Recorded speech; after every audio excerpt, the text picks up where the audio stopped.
Hi, everybody. Great to see such a good group of students and a couple non-students. Thank you for coming. It's an evolving evening. We agreed to participate. The city asked us, the Comune asked us to participate in the 30th anniversary of the release. It's actually the 31st anniversary, but well, near enough, of the release of The Room with a View. And you all know that the principals of that movie will be here on Friday morning to meet with you. And I hope you've all signed up. And we agreed to do that, but wanted to make some of the content of the book available to you through our own professor who teaches this material and gives you a deeper appreciation of the issues of the book and ultimately the movie. And then because this house has a certain resonance during the period of The Room with a View, the early 20th century, very early 20th century, we asked Francesca Baldry, the collection manager, to also talk about what was going on here in this house during those years. And then we have these fabulous dresses, haute couture gowns from the early 20th century, and one of the people who works on the conservation, preservation, and care of those dresses inside the collection has put some of those dresses on mannequins. Francesca will talk about that. In any case, my role is just to welcome you and turn the proceedings over to Francesca. Thank you.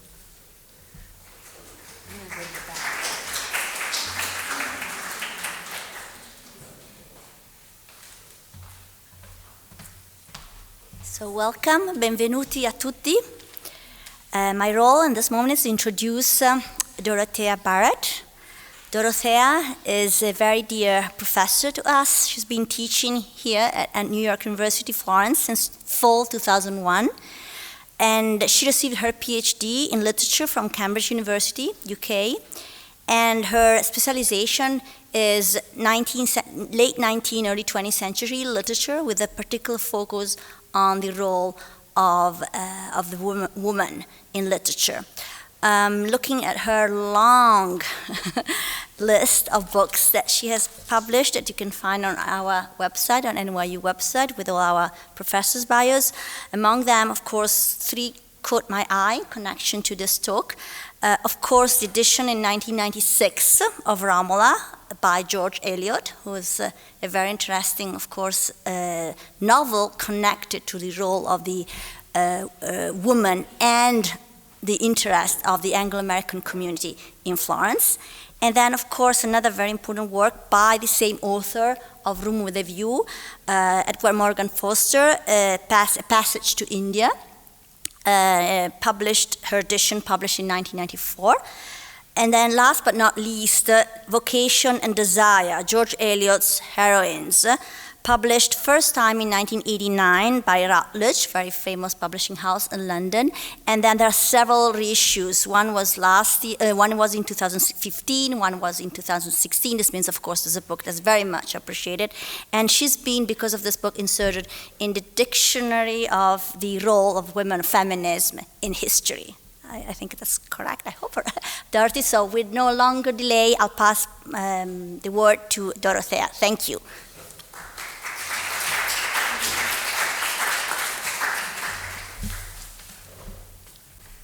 Good evening. All right, I'm just going to tell you a bit about Foster and about his career and his beliefs and stuff, and then talk about the novel a little bit in general. But I always like to zoom in on things, as my students know, and so I'm going to look very carefully at a small passage from chapter 4 of the novel at the end of the talk, and hope that you guys will help me do a close reading of it. Okay. So I called this Freedom and Oppression in E.M. Forster's A Room with a View, because it seems to me that the novel is very much about these issues. I remember a few years ago, NYU gave A Room with a View as a summer reading to the students before they came here. And I was holding a discussion of the book in orientation with the students who'd read it on their own with no, professors telling them what to think and stuff. And the students said to me that they thought that the representation of Italians in the book was really racist, and that they represented them as if they were animals and all they thought about was sex. And I said, well, you got to understand where E.M. Forster is coming from. And he grew up in Victorian England. You couldn't even say the word sex. The poor man was so repressed and oppressed by the society he grew up in. Forster was, of course, gay, so that made life much more difficult for him. Being gay was actually a criminal offense in England at the time. If you remember the trial of Oscar Wilde, right at the beginning of the 20th century and stuff like that. So that for Forster, when he came to Italy, and he came with his mother as a tourist after he'd finished at Cambridge, he went to Cambridge University as well, and for him it represented freedom. It represented a place where you could be yourself, where you could relax and express yourself.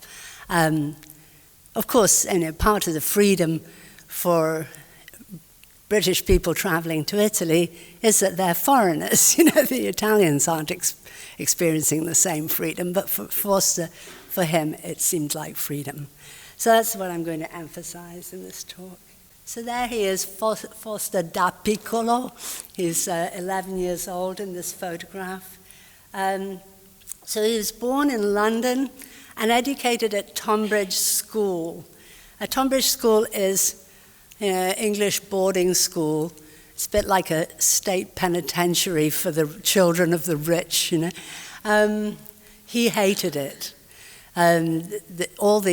What they call public schools, I don't know why they call them public schools, they cost a fortune, but all these public schools emphasized team sports and manly activities, and Forster was a writer, a poet, homosexual. He had a miserable time there. But things brightened up when he went to Cambridge, so he was very happy there. His being artistic was welcome and looked up to there. And actually he lived the latter part of his life in King's College, Cambridge. His father died when he was 1 year old, and he was brought up by his mother and a bunch of very bossy aunts. And a lot of his older female characters are based on these aunts of his. So there's Tonbridge School. It's still intimidating young men today, although it's probably a bit more lenient than it was then. Then they had corporal punishment and stuff, horrible. And there's Cambridge, which is still welcoming young men, regardless of their sexuality or artistic leanings. This is the Lungarno delle Grazie, where Forster stayed at the Pensione Simi, since demolished. I think it was hit by the bombing in the Second World War, which was the model for the Pensione Bertolini in the novel. So the story of the novel, how many people have read A Room with a View or seen the film? Yeah? Just for the rest of you quickly, the story is that a young lady called Lucy Honeychurch, what a silly name, but anyway, Lucy Honeychurch turns up with her very boring older cousin Charlotte. And Charlotte is the chaperone. She's taking care of Lucy and making sure that Lucy doesn't do anything unladylike, right? And they come to Florence and stay at this pensione. And there they meet an old man and his son called the Emersons. And the Emersons are not from the gentry. The whole idea of the gentry is fascinating. I'll talk about the English class system a little later on.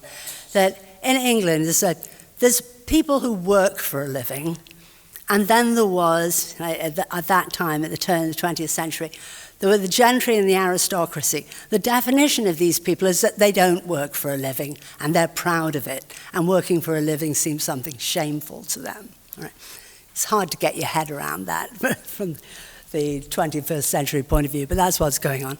The old man had been a journalist, the young man works in the railways, and all the gentlefolk at the pensione find this horrifying. I'm not going to tell you the whole story because it will ruin it for you if you do read it, but anyway. Forster spent many years in India. This is a very silly photograph of Forster wearing Indian costume. And he wrote a wonderful book that I edited called Passage to India, which has quite a lot in common, I think, with with a view. There's the same sense that going abroad to a different country is a freedom, a release from the constraints of Victorian England. In that novel, at one point, Forster says, to marry or not to marry, that was the question, which is really heartbreaking. He actually fell silent. After he published A Passage to India in 1924, he never wrote any more fiction, even though he lived for almost 50 years beyond that. And I think it was because he couldn't tell his own story. Now, he couldn't publish, he did write stories about gay life, but he couldn't publish them. And so he just got sick of writing these stories of heterosexual love. And you can see that in this sort of weary comment of his, of the narratives in A Passage to India. What he did continue writing, however. He wrote essays and stuff like that. He just didn't write fiction anymore. And this wonderful book called Aspects of the Novel in 1927 is a sort of theory of fiction writing, novels especially. And he says in it, yes, oh dear, yes, the novel tells a story, and I wish it was not so, that it could be something different, melody or perception of the truth, not this low atavistic form. So that this whole business of having to tell a story, he wants it to be something abstract like music. He's a really important transitional figure from Victorian fiction to modern fiction. So A Room with a View, he started writing it in 1902 and finally published it in 1908. That's very, very early on for modernism, that people like D.H. Lawrence and Joseph Conrad and Forster himself are sort of moving from the Victorian novel, Victorian kind of writing, to the modern kind of writing. So I'll point out some of that when we get to the passage. This is another thing from Aspects of the Novel, where he's considering the position of these transitional novelists at the beginning of the 20th century. If human nature does alter, it will be because individuals manage to look at themselves in a new way. Here and there, people, a very few people, but a few novelists are among them, are trying to do this. Every institution and vested interest is against such a search. Organized religion, the state, the family in its economic aspect have nothing to gain, and it is only when outward prohibitions weaken that it can proceed. History conditions it to that extent. You can see he has what we might think of as quite radical political view. He was what the English call a liberal, which is very different from the American use of the word liberal. And the liberals in England, the Liberal Party in England, always believed in very small government, the least government interference possible, and the greatest amount of civil liberties and freedoms, freedom of expression, no censorship, and so forth and so on. Those are the things that he was a liberal and an individualist. And in his essay, What I Believe, in 1938, he said, I hate the idea of causes, and if I had to choose between betraying my country and betraying my friend, I hope I should have the guts to betray my country. I think that's brilliant. A quite shocking thing to say still. He was a passionate advocate of freedom of expression and artistic freedom, and as the leader of the Writers' Association in Britain, he defended D.H. Lawrence's Lady Chatterley's Lover and Radcliffe Hall's The Well of Loneliness. The Well of Loneliness is a lesbian novel. Lady Chatterley's Lover was a very sexually explicit novel for 1928. It's still pretty sexually explicit now. And he fought in court for their right to be published. They were both banned for obscenity.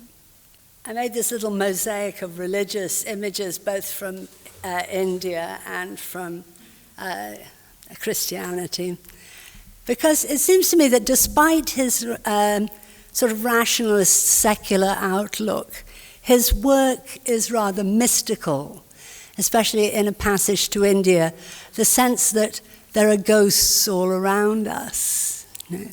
And we'll get this a little in this passage we're going to look at as well. In A Room with a View, the scene that we will look at is very crucial in a turning point for Lucy, for the protagonist. And after that, she's constantly remarking that there are ghosts around her. And these ghosts, it seems to me, are less supernatural presences as subconscious presences. He's talking in his own way, and remember, this is before the works of Freud were widely known in Britain. Later on, Freud's works would be translated by James Strachey, a member of the Bloomsbury Group, and Forster also occasionally went to the Bloomsbury Group and listened to Strachey reading aloud his chapters of The Interpretation of Dreams, for example. But when Forster wrote A Room with a View, he didn't have Freud. So he makes up this language of ghosts to talk about the subconscious, to talk about repressed desires. These are wonderful images from the film. Daniel Day-Lewis and Helena Bonham Carter, Denham Elliott, Maggie Smith and Judi Dench. Okay, so one thing that's always interesting in discussion of Room of View is whether it's a feminist novel or not. At the end, Lucy does marry, and we see her in the last scene mending the sock of her husband. I find this deeply discouraging, right? Because all the way through the novel, Forster has been asking the question, what can become of Lucy? What can Lucy become? You know, at the beginning of the 20th century. And he wants to be realistic. He doesn't want to write a utopian novel, some sort of idea that wouldn't actually be realized. And in fact, there's an interesting character. Judi Dench's character in the film is Miss Lavish. And Miss Lavish is a single woman of middle age and a published novelist. And it's as if Forster puts this kind of miniature of a feminist success story in the margins. Miss Lavish is ridiculed quite a lot in the book, but also she comes up with some of the pithiest, most penetrating comments that anyone makes in the book. So that's interesting kind of play with Forster's attitude to feminism, because at the time he's writing it, the new feminist movement, the one that will result in women getting the vote, is just beginning. So in 2003, the Women's Social and Political Union was established by Emmeline and Christabel Pankhurst, and women started chaining themselves to the railings outside the Houses of Parliament, throwing rotten eggs at politicians, and as a result of these actions, they were arrested and taken to prison, where they went on hunger strike and were force-fed by the prison authorities. Some of them died as a result of force feeding. All that was going on while Forster was writing this. The other enormously significant thing, it seems to me in the novel, is the British class system. I've talked a bit about that before, with the gentry and the aristocracy doing nothing for a living. In a way, in this pensione in Florence, the whole sort of English class system is played out. So you think, well, why did he set it in Florence? Why did he bother? Why not just set it at home in England, where this class system is from, where it exists? And so I think that I've already given the answer in a way, that he saw in Italy a chance of something else, a chance of some freer way of living. And so he puts his English characters in their drama. All the major characters are English. There isn't a major Italian character in the novel. And that's why I basically prefer Where Angels Fear to Tread, 1905, which is also set in Italy, in San Gimignano, and has a major Italian character. That story begins when a very silly English woman in her 30s, a widow, comes to Italy and within 3 weeks marries a 21-year-old Italian who can't speak any English. That's a great beginning for a novel. One of the things he does, we'll look at a little later on, is that with the class system, is in Italy he sees things as very much in binary opposites. And one of the important binary pairs of opposites is medieval and Renaissance. So that he, like many other English writers before him, sees Florence, the seat of the Renaissance, as a kind of a symbol of the liberation that he hopes to achieve in that quotation I gave you earlier on about people changing things and the few novelists beginning to try and change the world. That he saw Victorian Britain as being very much like the Dark Ages, the medieval world, very restrictive. All you can think about is religion and the afterlife. And he sees the modern period that is coming, approaching, as a Renaissance. So he is hoping to be the harbinger of a new Renaissance, in which this class system will be demolished, among other things. Okay, so they're the binary opposites. You've got rooms and views. You've got art and life. That's interesting because it's pretty clear that this column is the negative one: rooms, art, faith, culture, restraint, hypocrisy, and medieval. Right? It's odd for an artist to put art in the column that equals bad, and culture in the column that equals bad. But you can see how, this is what I was saying to the students who were saying he represents Italians as if they were animals, as if they were just without culture and so on. And so on the other side, views, life, love, nature, impulse, sincerity, and Renaissance. Okay, so this is the first part of our passage. I'll read you the whole thing, and then we'll try and do something just in the last 10 minutes with analyze the passage a bit. Nothing ever happens to me, she reflected, as she entered the Piazza Signoria and looked nonchalantly at its marvels, now faintly familiar to her. The great square was in shadow. The sunshine had come too late to strike it. Neptune was already unsubstantial in the twilight, half god, half ghost, and his fountain plashed dreamily to the men and satyrs who idled together on its marge.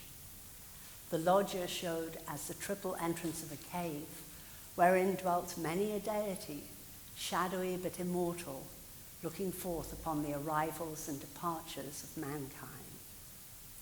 It was the hour of unreality, the hour, that is, when unfamiliar things are real. An older person at such an hour and in such a place might think that sufficient was happening to him and rest content. Lucy desired more. She fixed her eyes wistfully on the tower of the palace, which rose out of the lower darkness like a pillar of roughened gold. It seemed no longer a tower, no longer supported by earth, but some unattainable treasure throbbing in the tranquil sky. Its brightness mesmerized her, still dancing before her eyes when she bent them to the ground and started toward home. Then something did happen. two Italians by the loggia had been bickering about a debt. Cinque lire, they had cried, cinque lire. They sparred at each other, and one of them was hit lightly upon the chest. He frowned. He bent toward Lucy with a look of interest, as if he had an important message for her. He opened his lips to deliver it, and a stream of red came out between them and trickled down his unshaven chin. If we just start with this first paragraph, you don't need to know the book to be able to just look at this paragraph and see what's going on here. What do you think is the point of view of this paragraph? Is it from Lucy's point of view, or is it from the narrator's point of view? I would say it's from the narrator's point of view, because the way that it's described sounds kind of dreamy and beautiful, and it doesn't seem to be quite the way that we see it. Exactly. Because at the beginning it says that she looked nonchalantly at its marvels. So, the narrator's saying that they are marvels, but Lucy is looking nonchalantly. The description that follows isn't nonchalant at all. It's really magical. And so we know that it's not Lucy's version of what's going on there. Also, at the bottom, the narrator actually remarks that an older person at such an hour in such a place might think that sufficient was happening to him and rest content, but Lucy desired more. That you think, oh, that older person is Foster. He actually wasn't much older than Lucy at the time that he wrote the book. A few years older than Lucy. Lucy's supposed to be about 19, he was about 24. He would feel that sufficient was happening to him if he was sitting in this beautiful piazza, but she doesn't. Okay. My favorite bit of this passage is where you got all the description of the statues, and they all seem like the real gods and men and satyrs and so forth. They're all personified or godonified or something. And the best bit for me is the loggia showed us a triple entrance of a cave wherein dwelt many a deity, shadowy but immortal, looking forth upon the arrivals and departures of mankind. Where are we used to seeing those words, arrivals and departures? So now in airports, and then also in seaports or train stations. So the whole business of being a tourist is suggested in there. But these statues have been there for 500 years. So they're not only looking at the comings and goings of tourists, but they're also looking at the comings and goings of generations of living human beings and generations of tourists and so forth. And so that arrivals and departures seems to foreshadow the death, the very surprising death that will take place at the end of the passage. I always like to drag Dr. Freud kicking and screaming in on the case, and the top, it seems to me, paragraph is from Lucy's point of view, because it says, it seemed no longer a tower. Seemed to whom? It seemed to Lucy, no longer a tower. So that I would make a fuss of the word throbbing, and the idea of the tower not seeming to be a tower, but some unattainable treasure, throbbing. That's a very organic word. And I would connect that back to the beginning of the passage on the last slide, when Lucy thinks, nothing ever happens to me. So that we can sort of intuit what kind of things Lucy would like to happen to her that can't happen to her because, see above, she is in Florence with the chaperone, the intensely boring Charlotte, who makes sure that nothing will ever happen to Lucy. Lucy has escaped from Charlotte for a couple of hours, and she witnesses a murder. And when she witnesses the murder, she faints, of course, because that's what you do in 1902. Probably because she's wearing one of those dresses we're going to be looking at. Very tight dresses. She faints and falls into the arms of George Emerson, who is, of course, going to be our eventual romantic hero. that one-line paragraph, then something did happen.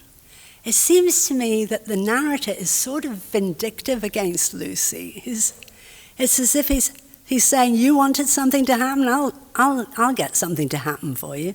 Someone's going to die in your face. And that sort of connects back to when he says an older person would appreciate the Piazza della Signoria, but Lucy didn't. He sort of feels himself superior to Lucy. I think the effect of this on the reader is to try to feel protective about Lucy. You know, even her author seems to despise her. So, and then that final paragraph, I think, is very, very interesting because it's very modernist. Now, the modernists were interested in having the reader feel exactly what the character was feeling. So they never told you what was going on, you know. They just threw you in there, like throw you in the deep end of the swimming pool. And so here, Lucy doesn't realize that the man has been stabbed. And so we don't realize it until that last line, and we get shocked the way Lucy is shocked, because the narrator has told us one of them was hit lightly upon the chest. To go back very briefly to my Freudian reading, before this scene, Lucy buys some photographs from Alinari, which is still running, as her little act of rebellion against Charlotte and repression. And one of the photographs she buys is of the birth of Venus. And she knew she wouldn't be able to buy that photograph if Charlotte was with her, because Charlotte thinks that the painting itself is disgusting because Venus is unveiled. Right? So Lucy, rebellious Lucy, buys her little postcard, bless her heart, and goes to the Piazza della Signoria, sees a murder, passes out. She then tells George that she's dropped her postcards in the piazza, and he goes and gets them, and he throws them into the River Arno. And that's because they're covered in blood. Now, at that point, the narrator doesn't remind us what those photographs were, but the careful reader remembers that the only image described to us in the beginning was the image of the birth of Venus. So now we have the image of the naked body of Venus spattered with blood. Nothing ever happens to me. Then something did happen. No, the narrator sort of telling Lucy, you know, you may long for romantic adventure, you may long for sexual liberation, but with that comes pain and blood, the blood of the loss of virginity, the blood of childbirth, all that in that very little passage. Okay, thank you.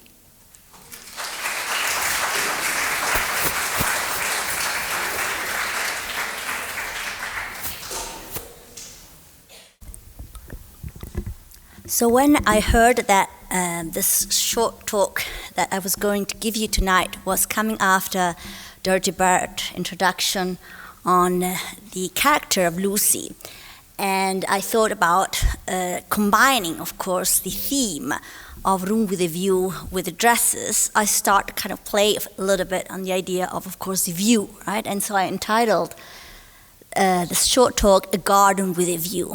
And I'll explain why throughout the talk. Views, of course, as Dorothy was telling us, is on the positive side, right? It's opening up our minds, it's thinking about things rather than this is a fact, right? It's imagining. And I think one of the most important experiences that you have being in a different country is, of course, change a little bit your perspective. I think it's important to think of this. Now you have the freedom to stand from a different position, use a different focus about things. So this is actually what Hortense was doing. So tonight we're going to show you 3 dresses, 3 evening dresses, and I want to start off by reading the caption, right? The description of what these 3 dresses are. So this is a pink and cream silk evening dress with embroidered metallic net overlay and train. It has a waistband label that says Calo Sur Paris. It's around 1907. From the image that we saw before, we can see that Hortense Mitchell-Acton was wearing this dress in the portrait that we also have displayed tonight for you, painted by Rolshofen in 1907. The same exact year, she bought Villa La Pietra. It is one of the earliest dresses in the collection, and it coincides very well with our theme tonight, 1908. Let's not forget that in 1907, she's already a mother. She's been giving birth to 2 children, Harold, 1904, William, 1906. And just keep this in mind. And she was actually born even before Forster. She was born in 1871, so she was a mature woman. So that's another question that we have. It's like a second chapter of her life. What is her background? We know something about her background. We read something about her background through her dresses. But of course, new research in the archives could reveal more, because there is again this ghost of the past, of course, that influenced then your second chapter. But of course, we do have very little hints to know exactly, for instance, why did she really change her happy life in some way in Chicago.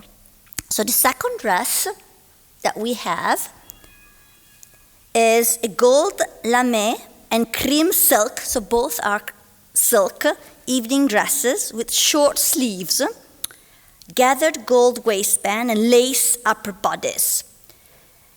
And I will show you details of it later. The underskirt also with lace trim. You see the bottom part. It has a label again, Calo Sur Paris, and it's dated 1910. And we actually had dated it 1910, 1912. This is, of course, with the experience of seeing many dresses of the time and with the experts of the field that have advised us.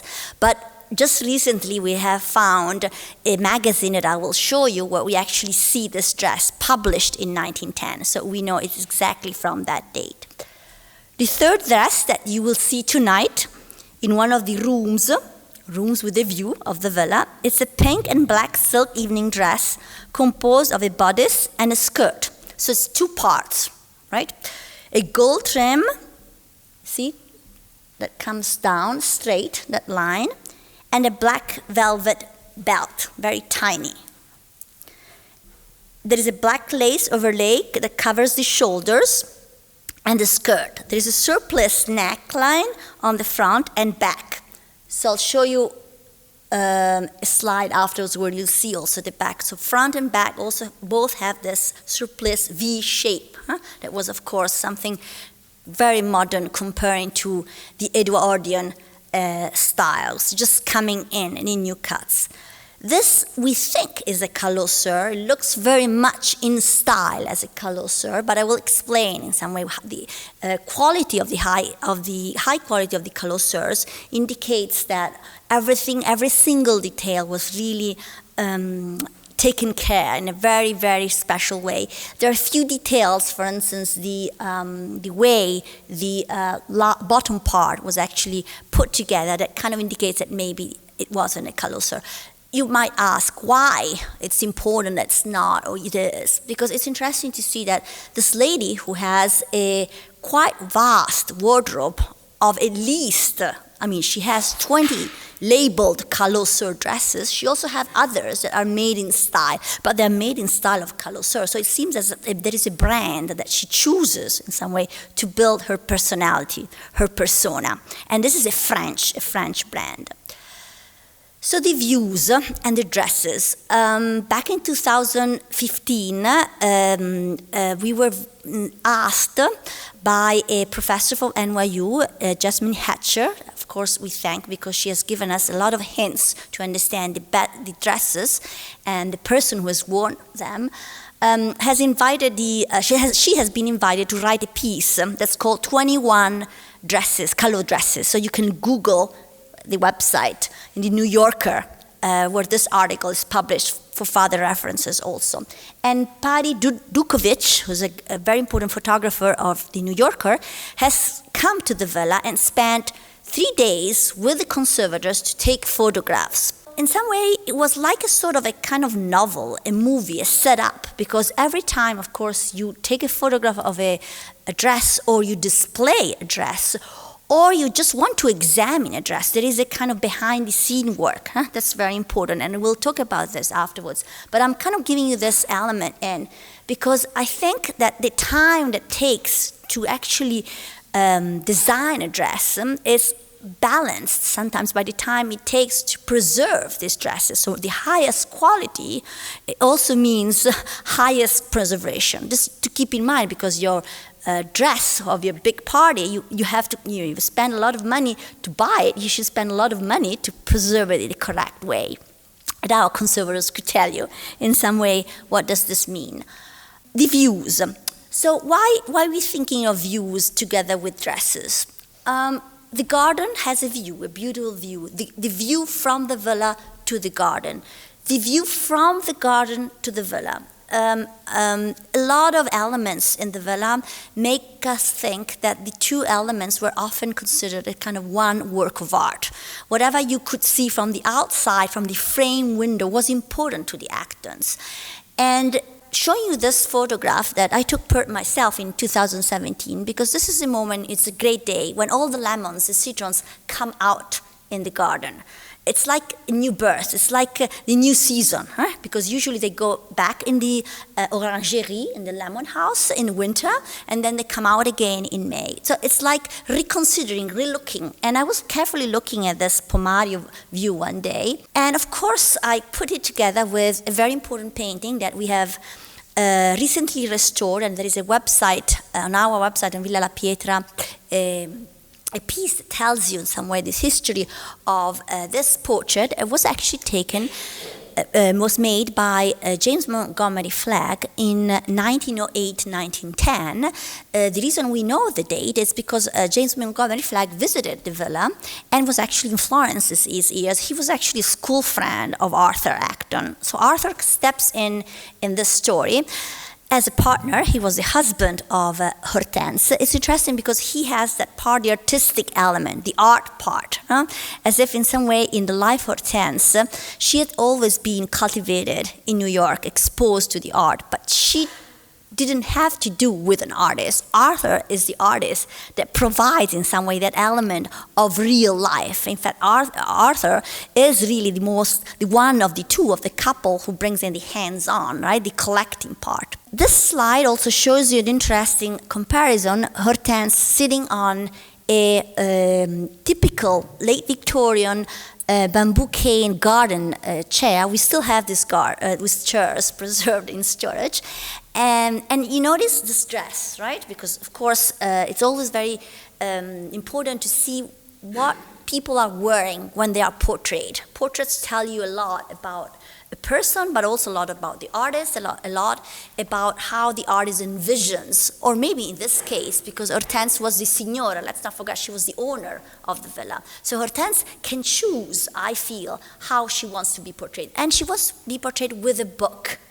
By the way, we actually are exhibiting today the 1908 edition of Room with a View that we have in the library here at Villa La Pietra. So at the end of the lecture, if you just want to get close and see it.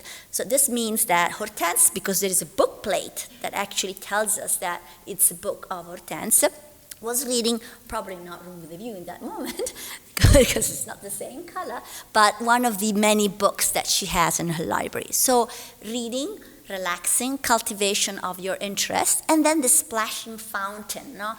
I like very much, kind of thinking of this idea of the motion. Things happen in the fountain, in the Piazza Signoria, when there is a splashing fountain of the Neptune, no? This idea of the water, no? This idea, and you actually see in the painting, not only the lemons, not only the wall with the lions that I pointed out with an arrow, because we'll see it in a painting in a second, but this idea of the rhythm, of the evolution.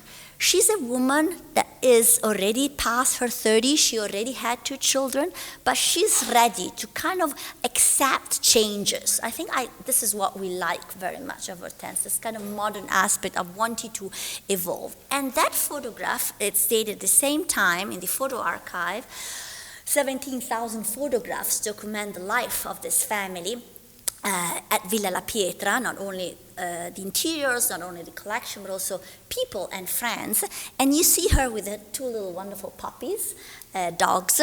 But you see she has this Asian, probably Chinese parasol that indicates, of course, again, this touch of the different, the interest for other worlds. She's wearing a dress that we're still trying to figure out that if it is or not the same that we see in portraits, in the portrait of Flagg. Definitely a beautiful, typical Edwardian, still tight corset waist silhouette dress. So this is the book that I just mentioned, and you have there in the book. So this idea of the freedom, of the views. In Forster's book, there's a lot of mention about art. I mean, when I was at high school, we actually took a Forster book to find out how many sort of paintings, depictions, works of art are mentioned. Now, it is as if really Forster did his work, whole work, before he wrote the novel, and in Florence itself. I was always taken by one or two descriptions of landscapes in Forster's, actually there are quite a lot, but one or two where there are actually precise artist mentions. In this case, for instance, Alessio Baldovinetti, where Forster says it is a view that Alessio Baldovinetti is fond of introducing into his pictures. Now, it happens that before this quote, the author describes where Lucy is. She's traveling around. She's actually walking, half bicycling, half she's getting a lift, half she's with a carriage, not with a car, on sort of routes that are still pebbles. And so when I was thinking of all this, of the novel, immediately this image came to my mind. This is actually Hortense in a car, in a Fiat car. Arthur was very fond of cars, so this kind of idea of the motion of modernism and a lot of gatherings. So what they were doing, they would gather, they would meet with friends and visiting places. And there is another passage by another important artist, author of the time. Her name is Edith Wharton. That, of course, is another milestone towards modernism, the description in some way of your own way of looking at life in that moment through art. And Edith Wharton talks a lot about the idea of the Tuscan and Umbrian cities that have been said where art and architecture, which form the sightseer's accepted curriculum, are still this distinctive, and we are in 1905, features of the streets through which he walks to his galleries, to his museums. In Florence, for instance, he may go forth from the Riccardi Chapel, so from the Centro, from the Palazzo Medici Riccardi, and see the castle of Vinciata on that exact hill where Lucy is actually walking down between Fiesole, Maiano, and Vinciata, towering on its cypress-clad hill, precisely as Gozzoli, an artist, and you see the landscape at Gozzoli depicted in his fresco. So this association between the art, the view, and the freedom that I find, of course, very relevant also for our dresses, because, of course, every time she's wearing a dress, she's also making a statement about what she's feeling in that moment. The dresses often include, and you'll see when you go and see the dresses, elements that are taken from details of nature, kind of sort of stylized nature that is typical of Art Nouveau, early 20th century features. If you think of Guimard, for instance, the underground entrance of the tube, when you go in Paris, you'll see them, these beautiful graphic designs that are, of course, strongly influenced by the Asian images. You remember that garden? So here we have a painting by William Mary Chase. Chase is yet another friend of Arthur. So we mentioned Flagg. There's Chase. They're all in the group of Sargent. So Sargent was in Florence. He lived in Careggi, Villa Silli. And all this group of people, of artists, were meeting together and often painting each other's properties. This painting in the Chrysler Museum in Virginia is called An Italian Garden. But when we saw it exhibited here in Florence a few years ago, we said, oh, but this is the garden of Villa La Pietra. This is the Pomario of Villa La Pietra. And you can recognize it from the two lions and from the wall, no? And from that painting that I show you by flag. So you see how, in some way, all these pieces get connected together if you start kind of limiting the period. And what is the period? The period is 1908, 1909, 1910, the years when Hortense had just bought the property. Arthur is taking care of the redesign of the garden. He's spending time in reshaping what was a landscape. Capability Brown. Now, Capability Brown was a landscape designer of the late 18th century, and he was an expert in gardens. But the gardens designed in that time, the 18th century in England, what was called later on the romantic garden, the disordered garden. So the kidney-shaped lake, pond, the windy road, not the straight aligned, symmetrical, geometrical Renaissance garden. Now, when the Actons arrived, Villa La Pietra didn't have a Renaissance symmetrical geometric garden. It had a landscape garden. What we were saying before, that garden was considered English. That garden was considered something, this kind of disorder and idea of not ordered.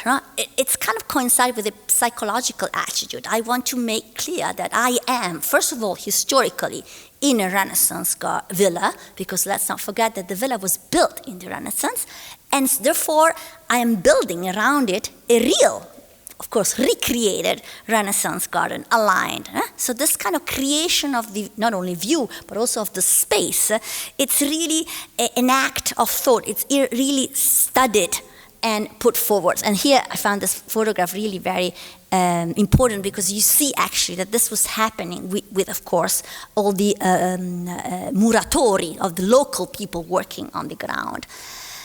Paintings, quite a lot of paintings and frescoes in the villa are dedicated to the theme of the four seasons, or to landscape views, or to villa views. Often some of these paintings or some of these views are actually hanged and viewed in a way that you can see them framed around a door or from the outside. This one, for instance, is next door. If you walk up the Viale, when the windows are open, you see Villa d'Este. Room with a view, no? So the idea that you kind of combine constantly this fact of the living inside with the living outside, with opening up outside. This painting was actually borrowed by the Actons to an exhibition in 1931. So it meant that they also wanted to show to the city in some way their collection, because in around 1910 they were also setting up their home. They were breeding the children, educating the children, well, they sent them immediately to boarding school in England, because they had to do a lot of things. They were creating their interior. One of the major important moments of the couple was collecting. And one of the inspirational moments was meeting with collectors of the time. One of these collectors was Friedrich Stibert. And here we see them walking around in the garden of Stibert in 1908. Stibert collected a lot of costumes, armory, decorative arts. He was British. He actually died in 1906, so this is a photograph that was taken after his death. But in 1904, we find a letter in the archive, in the Stibert archive. We find this letter, there is this letter, it's preserved in the archive, where the handwritten of Hortense says, "Dear Mr. Stibert, it was so kind of you to think of me and to let me take that beautiful book of costumes. Prints are extremely quaint and interesting, and it may help me out if my dressmaker has not found just what I need. I promise," and she says that she will bring it back. Now, this little note, when I of course, you can imagine when I found it, I was so excited, my heart started beating, because it mentioned the fact that she's creating, she's building, she's not only buying the calot, of course the calot dresses, we'll see they're custom made for her, but she's also taking inspiration through Stibbert. The prints turned out to be actually Chinese. How do we know this? The Stibbert archive contained book records of whoever got the books. So we know that she had that book because Stibbert annotated the fact that she had the book. So she's taking a book with prints from China, dresses from China, that she will have as a model.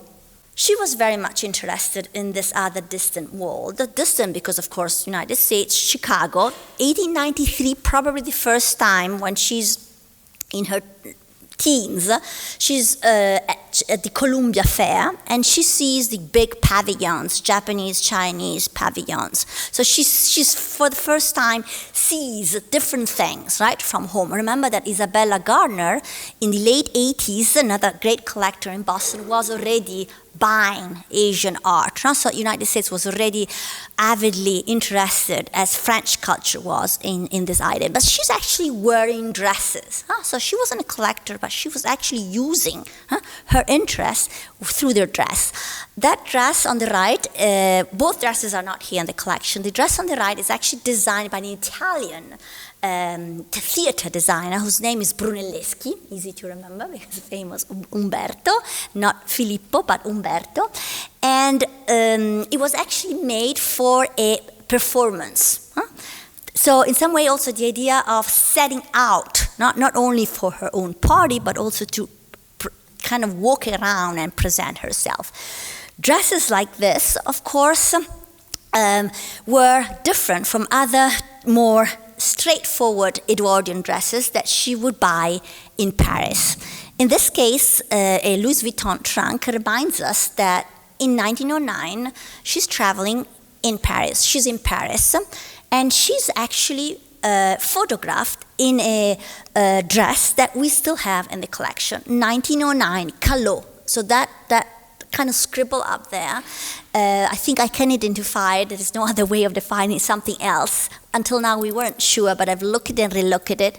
Could be something else if you have a better idea, but something, because you have to, of course, look at her handwriting, but Paris 1909 Spring. And we see her here and the dress that has been mounted on a mannequin in another occasion. Who are the Calot sisters? Mary Gerber was probably the genius of the four. But a name like Madeleine Vionnet, you might also found, she wasn't one of the sisters, but she said that when she met the Calot sisters, it was as if passing from Fords to Rolls-Royce.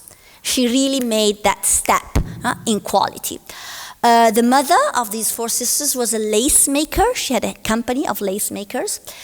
Their salon, the mode, were most important upper class aristocracy and wealthy people from the States, from Europe.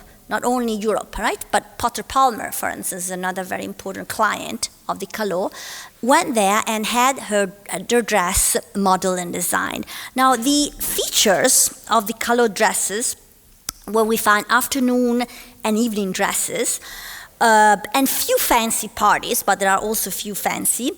They're all, I mean, what is kind of very, very typical is all the pastel, colored tulle, the antique fabric and lace, rich brocade, silver and gold lame, lavish embroidery, which includes sequins, beads, or ribbon work. All the patterns, the shapes have, at a certain point, detached from the Orient. This is a least recent discovery. Check my watch. So when the conservators were setting up the costumes, and I'll show you the slides in a second, they were observing very carefully one of the dresses. You remember the gold dress? They saw this photograph in a book on Vionnet. And this morning we were trying to search where does this photograph comes from, so I found out that it came from a magazine that was published in 1910. You remember I told you, how did we know that it was dated in 1910? Here comes a magazine. Of course now, with research on archives, it's easier. You can match, of course, things like when we started to see these dresses in when was it, in 2004, 2005, there was very little material. But you see there that woman on the right, the first one, you actually see the dress on two sides because there is a mirror. Here again, we see the same dress worn by a model, and then our dress. Claudia put it in black and white, so you can actually see the comparison even better.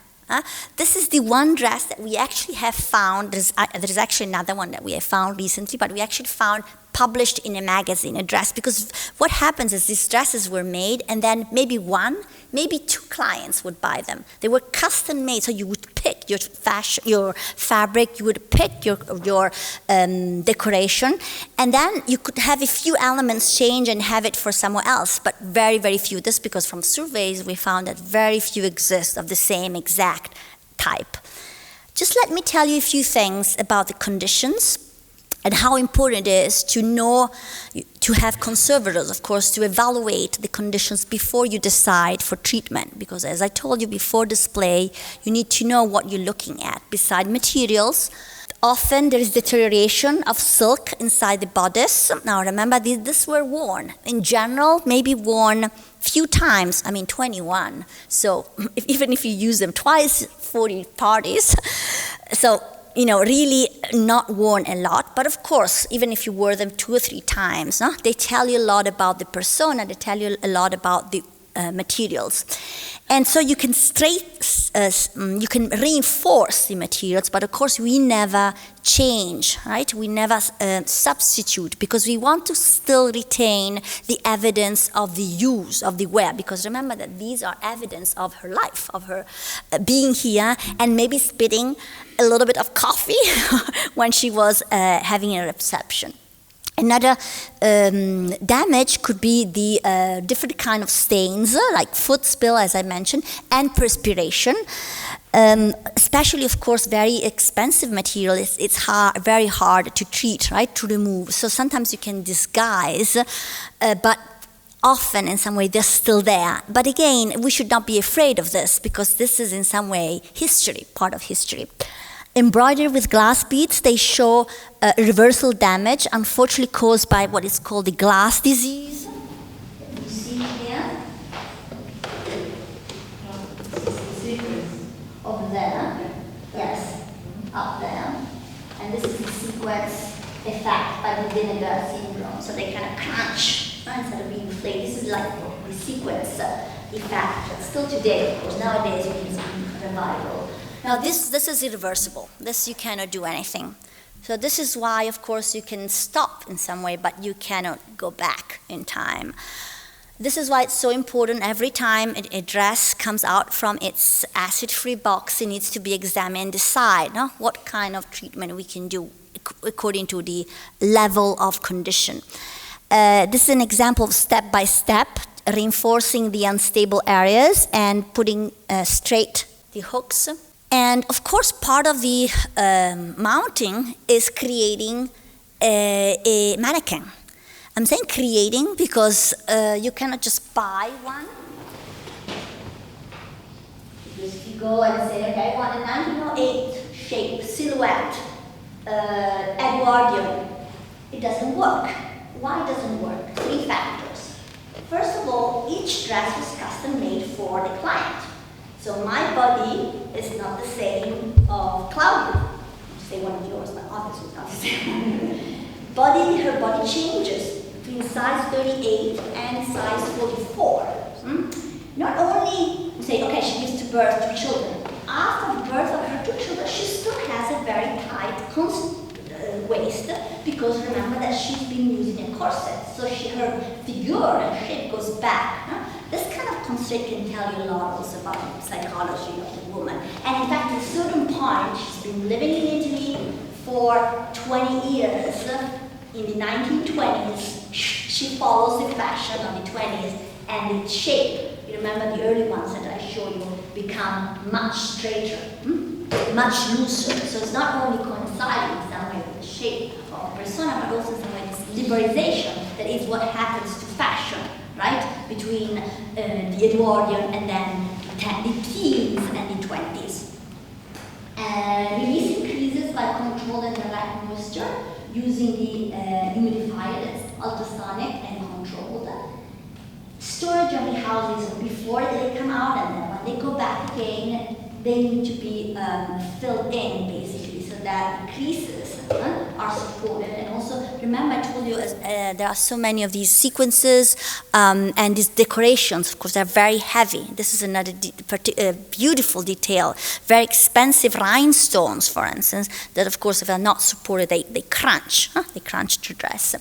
Every single dress in some way has a story, has a moment. I think this photograph here that I placed at the end, and our little bodies that need to be shaped, need to be adjusted with the butt and the bottom, tells us in some way a lot about the personality.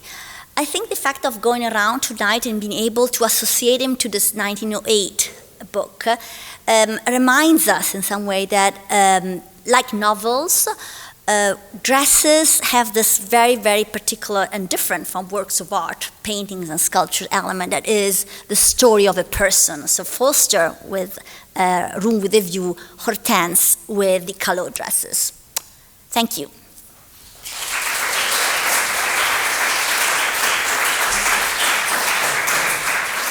Before we go down to see the dresses, maybe you have a few questions.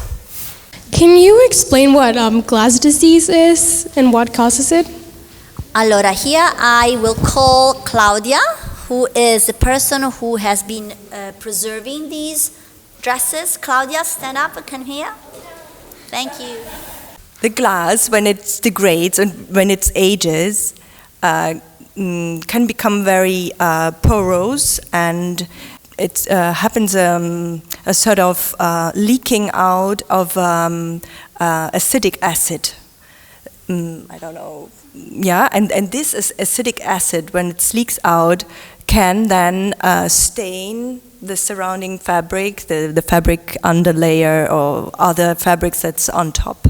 That's why you see the fading out, the traces. You see the traces of the pressure of another dress that had other beads on it, and this is the real thing that happened there. No, the stains that are on the dress are from another dress. There was a dress on top, if you don't put the tissue paper in between, another dress with glass left this acid that comes out in time from glass, and it goes and stains the dress underneath. Okay.